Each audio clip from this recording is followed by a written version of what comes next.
Hello and welcome once again, ladies and gentlemen, to our virtual meeting. Today we're going over activity 26, which as we know is numbers 1, 3, 5, 7, 11, 17, 18, 20, 21, 22, and 26. I'm not going to go over all of these, but I do want to go over some of the more notable ones that I can find. Just beginning with a review, number one, of course, we have a cube. And ladies and gentlemen, just remember that when we're talking about the volume of a cube or a rectangular prism, we're essentially taking the area of one of the bases, which could be the front face, the side face, the bottom face. And to get the area of any of these rectangles or squares, we're basically doing length times width. Length times width. All right, that together is essentially that base or that face. That is the area of that face. And then you're multiplying that times the height.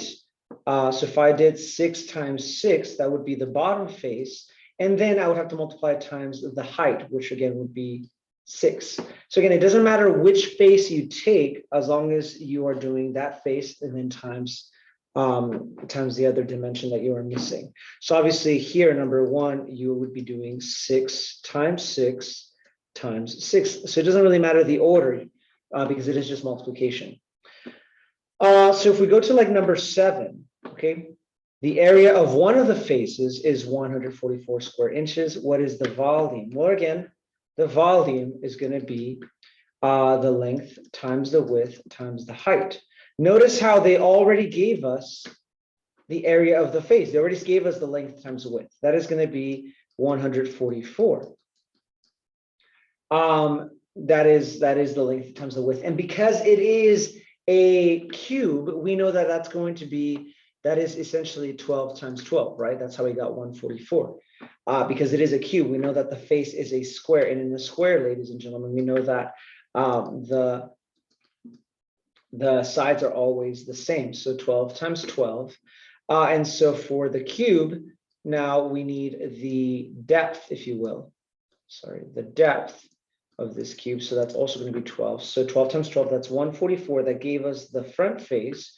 And now we just have to multiply that times 12. So it would be 144 times 12. That would give us the volume of this cube, 144 times 12. Again, because 144 was already the length times the width. And we just need to multiply by the height, which is also going to be 12, as it is a cube. And number 11, instead of 2.5 inches, use 2.5, and then just, it's a cube, so it's 2.5 times 2.5 times 2.5, so that's pretty simple.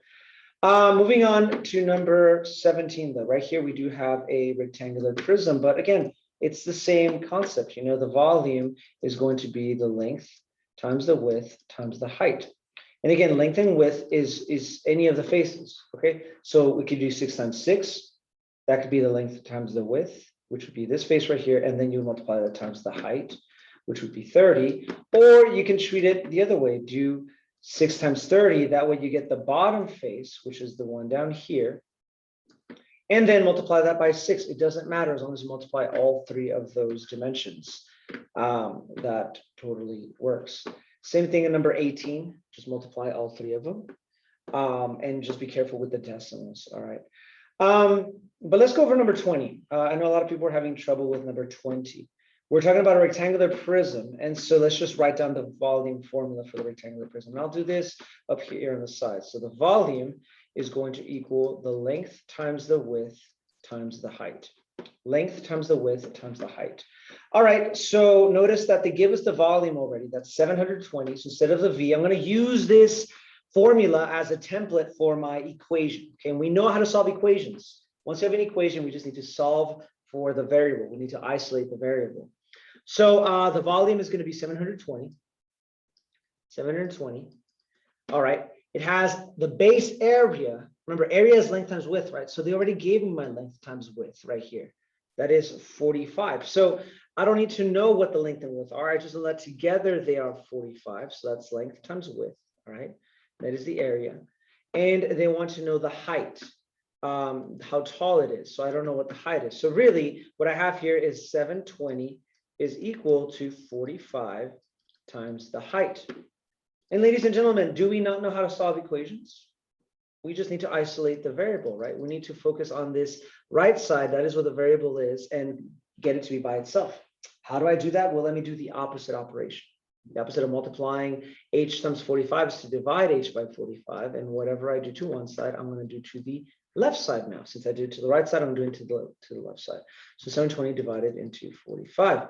That will give me the value of h, 720 divided by 45. Do you see how I did that? All right, they gave me the area, which is length times width of that square, of that rectangle. So that was length times width. And I just solve for the height, because the area of the base times the height should give me the volume. The next three, ladies and gentlemen, are very similar, so try using that same process. Start with the formula. So number 21, volume is equal to length times width times height. Notice how they give us the volume. So we put that in there. 3,220 is equal to the height. They gave me the height, they gave me the length, and they just want to know the width. And it doesn't really matter, guys, where you put these things. Look, if I put the length of 23 times the width times the height,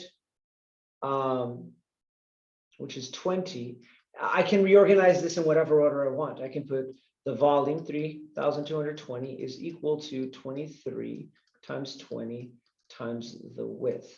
And so multiply those two, 23 times 20, and then isolate the variable. Isolate the variable. Divide both sides by whatever you get right here. And that will give you your value for W. So hopefully, ladies and gentlemen, this video was quick, and hopefully that was sufficient for you. And if you have any other questions, we can review those tomorrow. So I will see you then.